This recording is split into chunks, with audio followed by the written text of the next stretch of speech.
Maoist party కేంద్ర committee ప్రధాన కార్యదర్శి నంబళ్ళ కేశవరావు ఎన్కౌంటర్లో మృతి చెందిన విషయాన్ని నిర్ధారించినటువంటి కేంద్ర రాష్ట్ర ప్రప్రభుత్వాలు మాత్రం ఆయన భౌతికాయన బంధువులకు ఇచ్చే విషయంలో చేసినటువంటి ఆకృత్యం ప్రతి ఒక్కరిని కూడా మదనపాటు గురిచేస్తుంది. ఏ ఆశయం కోసం 45 ఏళ్ల క్రితం అయిన వారిని స్వగ్రామాన్ని విడిచి అడవుబాట పట్టినటువంటి ఆయనకి ఆ అడవుల్లోనే అంత్యక్రియలు నిర్వహించారు. కాకపోతే ఈ మృతదేహాన్ని అప్పగించిన విషయంలో ఛత్తీస్గఢ్ ప్రభుత్వం న్యాయస్థానం ఆదేశాలను కూడా తుంగలో తొక్కి ఈరోజు మృతదేహాన్ని మాత్రం బంధువులు రాలేదు, అది బంధువులకు అప్పజెప్పేందుకు ఎటువంటి పరిణామాలు కూడా చోటు చేసుకోకపోవడంతోనే ఆ మృతదేహానికి అంత్యక్రియలు నిర్వహించాలని చెప్పిన తర్వాత ఆ బంధువులు మాత్రం ఆయనకు 11 రోజుల కార్యక్రమం నిర్వహణకు మాత్రం శ్రీకారం చుట్టారు. కాకపోతే ఈ విషయంలో కనీసం చితాభస్మం హస్తికలు కూడా ఇవ్వనటువంటి ఒక పరిణామం చోటు చేసుకున్నట్టు కామ్రేడ్ నంబళ్ళ కేశవరావు జరిగినటువంటి ఈ కుటుంబానికి జరిగిన ఆకృత్యం ఏ విధమైనటువంటి పరిణామం దారితీస్తుందని ప్రస్తుతం మనకి మానవ హక్కుల సంఘం రాష్ట్ర అధ్యక్షులు జగన్నాథం గారు ఉన్నారు. చూస్తే కనుక ఆయన ఒక మావోయిస్టు. ఆ మావోయిజానికి ఆకర్షితులై 45 ఏళ్ల క్రితం గ్రామాన్ని, ఆ కుటుంబాన్ని, తన అంటే ఆశయాన్ని కూడా పక్కన పెట్టి అడవిబాటు పెట్టారు. ఈరోజు అడవిలోనే అంత్యక్రియలు చేయబడినటువంటి ఆ నంబళ్ళ కేసు భౌతికాయానికి ఆ అంత్యక్రియలు చేసే ప్రక్రియని ఏ విధంగా తీసుకుంటారు? ఇప్పుడు మావోయిస్టు భావజాలాన్ని ఎవరైనా అంగీకరించవచ్చు, అంగీకరించకపోవచ్చు. నాకైతే వాళ్ళ భావజాలమే నాకు పూర్తిగా అవగాహన లేదు. సమస్య అది కాదు. సాధారణంగా గ్రామంలో ప్రతి గ్రామంలోనూ శత్రుత్వాలు కూడా ఉంటాయి. రాజకీయ శత్రుత్వం, బాగారుల శత్రుత్వం, ఇలా కుటుంబాల మధ్య తగాదాలు ఉంటాయి. మాట్లాడుకోరు, పెళ్ళిళ్ళు గట్టి పిలవరు. కానీ అందులో ఒక ఫ్యామిలీలో ఒక అతను కానీ చనిపోతే వాళ్ళతో మాట్లాడని వాళ్ళు కూడా ఆ గ్రామంలోకి వెళ్ళి ఆ శవాన్ని చూసి ఊరేగింపులో కూడా పాల్గొని స్నానాలు చేసి మాట్లాడుకోరు, భోజనాలకు వెళ్ళరు. కానీ ఎవరింటికి వాళ్ళు వెళ్ళిపోతారు. అంటే ఇది మినిమం సాంప్రదాయం. లేదంటే తక్కిన వాళ్ళు కూడా అడుగుతారు. మనం తప్పు చేసిన వాళ్ళు అవుతాము, వెళ్ళకపోతే మనకి చనిపోయిన తర్వాత ఇంకేం సంబంధం, మనకి చనిపోయిన వాటితో రాజకీయాలు మనకేంటి అన్నది గ్రామాల్లో ఆలోచిస్తారు. ఇది ఇప్పటి నుంచే కాదు, ఎప్పటి నుంచో ఉంది వాతావరణం. ఈ గ్రామాల్లో ఆదివాసీల్లో కూడా ఉంది.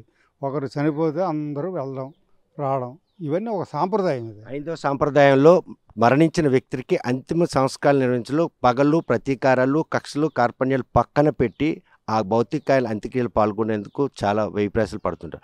అందులో భాగంగానే ఈరోజు నంబళ్ళ కేశవరావు భౌతిక కార్యం కనుక వస్తే ఆ మేరకు జనం తరలి వస్తారు.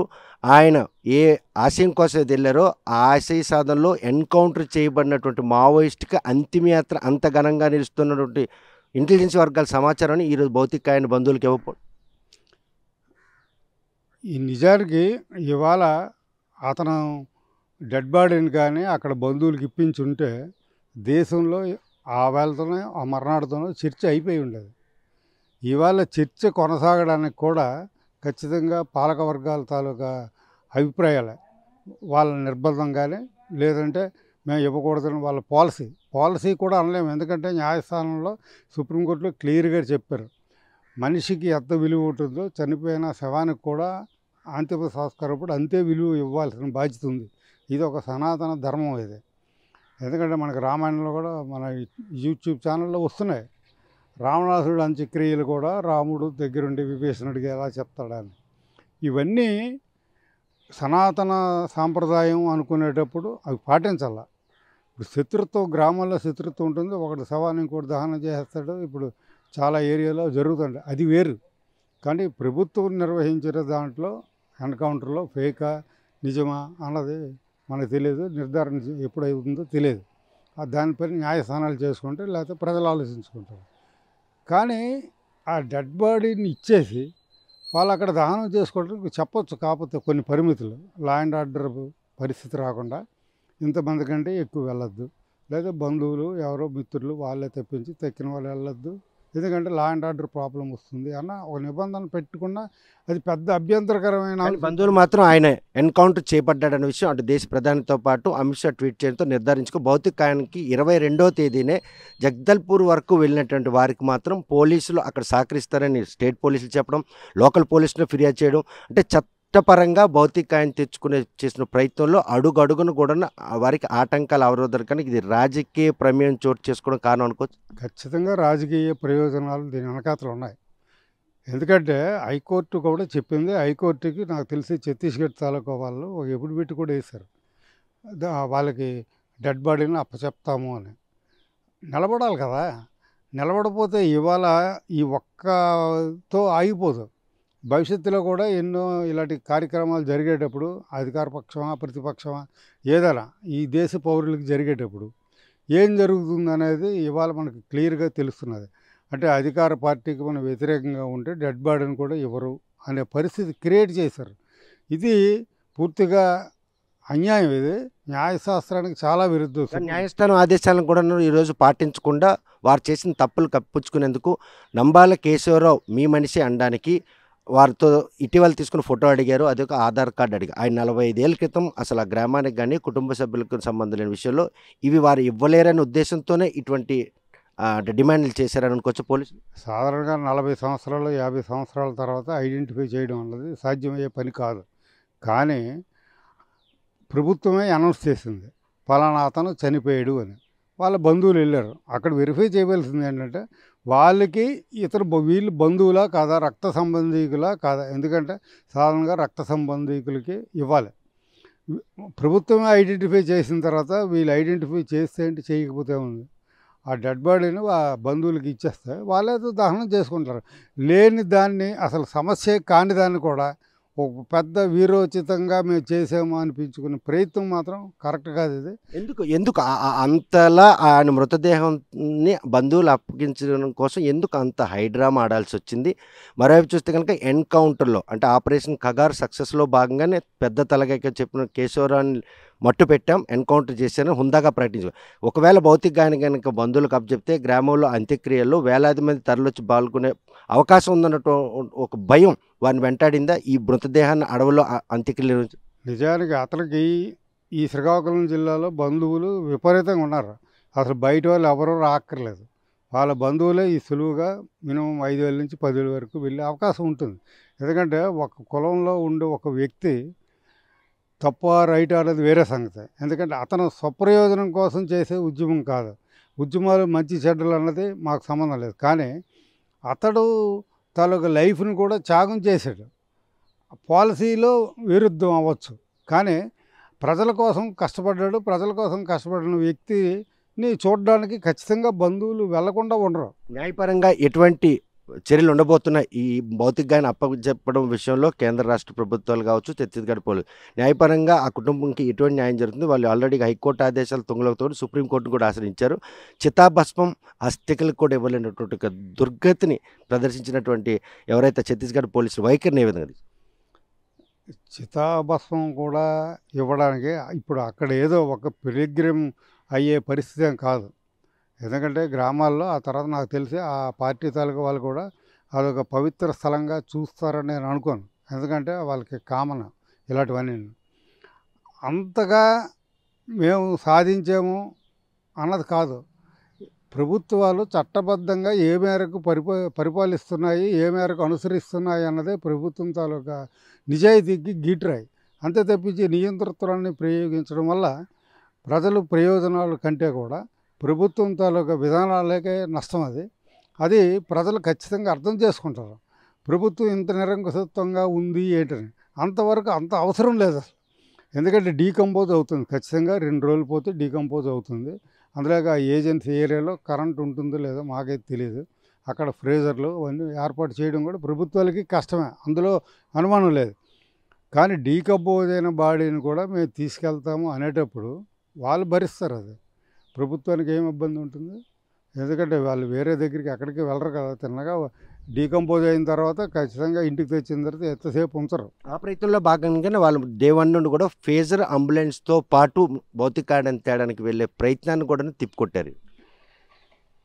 అంటే ఒక చిన్న అంశాన్ని ఒక పెద్ద అంశంగా చూసి ఇదేదో ఇంత సాధించేమో అనేటట్టుగా అది కరెక్ట్ కాదు. అది సుప్రీంకోర్టు గైడ్ లైన్స్ క్లియర్గా పాటించాలి. ఎందుకంటే ఏ ప్రభుత్వాలకైనా ఇవాళ బీజేపీ ఉండొచ్చు, ఇంకో పార్టీ ఉండొచ్చు, ఇంకో పార్టీ ఉండదు. చట్టబద్ధ పాలన ఉండాలి. ప్రజలు తప్పులు చేస్తారు, కానీ ప్రజలు తప్పులు చేస్తే ఈ ప్రభుత్వాలు కూడా తప్పులు చేయవు. ప్రభుత్వాలు తీర్చిదిద్దుతాయి. ప్రజల్ని మళ్ళీ మంచి దారిలో పెట్టే బాధ్యత వాళ్ళది, ప్రభుత్వాలది. అంతే తప్పించి చట్టబద్ధ పాలన పట్ల ప్రజలకు విశ్వాసం కలిగేటట్టుగా ఉండాలంటే ఖచ్చితంగా డెడ్ బాడీని ఇచ్చి ఉండాల్సింది. కొన్ని డెడ్ బాడీ డీకంపోజ్ అయింది, ప్రాబ్లం అయింది. ఆ దహన కార్యక్రమాలకి ఆ బూడిద ఉంటుంది, ఆ బూడిద ఇస్తే వాళ్ళు ఎక్కడ కలుపుకుంటారు, వాళ్ళు ఏదో అంత్యక్రియలు చేసుకుంటారు ఆ కుటుంబం అంతా. దానిని కూడా ఒక పెద్ద అంశంగా, ఒక పెద్ద చెప్పరానంత ఏదో ఒక దేశం మీద దాడి చేసి మనం దండయాత్ర చేసి విజయం సాధించే మన పద్ధతిలో అదైతే కరెక్ట్ కాదు. ఎందుకంటే వీళ్ళందరూ ఈ దేశస్తులే, ఇక్కడ వాళ్ళే. వాళ్ళు చేసేది కూడా వాళ్ళ ఒక ఐడియాలజీ ఉంది, భావజాలం. ఆ భావజాలం తప్పు రైటు భవిష్యత్తు చెప్తుంది, వర్తమానం చెప్పింది. అంతకు ముందర కూడా దానికి ఉంది ఒక చరిత్ర. దాన్ని దృష్టిలో పెట్టుకోవాల్సిన పని లేదు. ఖచ్చితంగా చనిపోయాడు, ఎన్కౌంటర్లో చనిపోయాడు, డెడ్ బాడీని ఇచ్చేస్తే వాళ్ళే ఏదో చేసుకుంటారు. అంతకు తప్పించి అంత పెద్ద అంశంగా చిత్రీకరించడం అన్నది కరెక్ట్ కాదు. అంత జాప్యం చేయడంలో ఈరోజు తెలియని వారికి కూడా నంబాల కేశవరావు ఏంటి, ఆయన జీవిత చరిత్ర ఏంటి అని తెలిసేటటువంటి ఒక పరిణామం ఈ తత్సారం వెనక జరిగిందనడంలో ఎటువంటి అతిశక్తి లేదు. ఖచ్చితంగా ప్రభుత్వం సరిగ్గా కానీ ఉంటే అసలు ఇంత ప్రచారం యూట్యూబ్ చూస్తే చాలు, ఖచ్చితంగా దీని గురించి అనేక మంది అనేక కోణాల్లో మాట్లాడుతున్నారు. అంత ప్రభుత్వమే అతడి తాలూకా దీన్ని ఇప్పుడు ప్రతి వాళ్ళు ఖచ్చితంగా ఎవరితరం, ఏ ఊరు, ఏం చేశాడు, ఎప్పుడు వెళ్ళిపోయాడు, ఆర్ఈసీలో ఏం చదివాడు, అతను బ్రాంచ్ ఏంటి, అతను మేధావితనం ఏంటి, 10th క్లాస్ ఎన్ని మార్కులు వచ్చాయి, ఇంటర్మీడియట్ ఎన్ని వచ్చాయి, డిగ్రీ ఎక్కడ చదివాడు, అతనికి ఎవరైనా ఫ్రెండ్స్ ఉన్నారా, ఇదంతా అంత చర్చ చేయాల్సిన పని లేదు. ప్రభుత్వం చేసింది కరెక్ట్ కాదు. ఎన్కౌంటర్లు మీ పాలసీయా ఏదా, వాళ్ళు ఆయుధం పట్టుకున్నారు కాబట్టి మేము ఎన్కౌంటర్లు చేసామంటారా, అది మీరు తేల్చుకోవాల్సింది న్యాయశాస్త్రంకి సంబంధించిన అంశం అది. కానీ డెడ్ బాడీని ఇవ్వడానికి కూడా న్యాయశాస్త్రానికి ఒక విలువ ఉంది. ఇవాళ ప్రజలు రాజకీయ పార్టీలను నమ్మడం లేదు ఎక్కువ మంది. న్యాయస్థానాల్లో కనీసం న్యాయం వస్తుంది అన్నది ఒకటి ఉంది. అలాగే హైకోర్టు చెప్పిన ప్రకారం వీళ్ళు అక్కడికి ఎక్కువ మంది వెళ్లకుండా నిబంధన ఏదైనా విధించి వాళ్ళు క్రమేషన్ చేసుకుంటే అసలు సమస్య లేదు. లేని దాన్ని ఒక పెద్ద ఇష్యూ ప్రభుత్వమే చేసింది. చూస్తే కనుక ప్రస్తుతం నంబాల కేశవరావు మృతదేహం బంధువులకు అప్పచెప్పడం విషయంలో మాత్రం కావాలనే కేంద్ర రాష్ట్ర ప్రభుత్వాలు ఆయన డ్రామాగా ఆయన అభివర్ణిస్తున్నారు. కాకపోతే ఆయన గురించి ఈ జనరేషన్లో తెలియని వారికి కూడా తెలిసేలా చేసినటువంటి ఈ పరిణామాలు మాత్రం ఆయన ఎవరు ఏంటి అని ఆలోచింపచేసే ఒక పరిస్థితి మాత్రం నెలకొనుంది. ఆయన ఎన్కౌంటర్ కాబడ్డాడని తెలిసిన వెంటనే ఆయన బంధువులు 5గురు మాత్రం తొలి ప్రయత్నంగా వెళ్తే జగదల్పూర్ వద్ద మాత్రం ఆయన వాళ్ళు అడ్డగించి వెనక్కి పంపించడం జరిగింది. దీంతో న్యాయస్థానాన్ని ఆశ్రయించినటువంటి బంధువులకు మాత్రం న్యాయస్థానం ఆ మృతదేహాన్ని అప్పచెప్పాలని చెప్పినప్పుడు కూడాను చివరాంకానికి ఐడెంటిటీ చేయలేదు కాబట్టి ఆ మృతదేహాన్ని అంత్యక్రియలు నిర్వహించామని ఛత్తీస్గఢ్ పోలీసులు చెప్పారు. కాకపోతే ఈ విషయంలో బంధువులు మాత్రం ప్రస్తుతం హైకోర్టు ఆదేశాలను కూడా తుంగలో తొక్కడంతో సుప్రీంకోర్టును ఆశ్రయించారు. అక్కడ ఈ భౌతికాయానికి ఇవ్వడం విషయంలో ఎవరెవరు ఆటంకంగా నిలిచారో వారికి న్యాయస్థానంలో ఎటువంటి శిక్ష పడబోతుందన్నటువంటి ఆలోచన మాత్రం ప్రతి ఒక్కరిలో నెలకొంది. మరి ఈ భౌతికాయం వెనక జరిగినటువంటి రాజకీయ ప్రేమేమో లేకపోతే ఆధిపత్యమా అన్న విషయం తేలాల్సింది. వీడియో జర్నలిస్ట్ రామకృష్ణతో సత్యం, RTV శ్రీకాకుళం.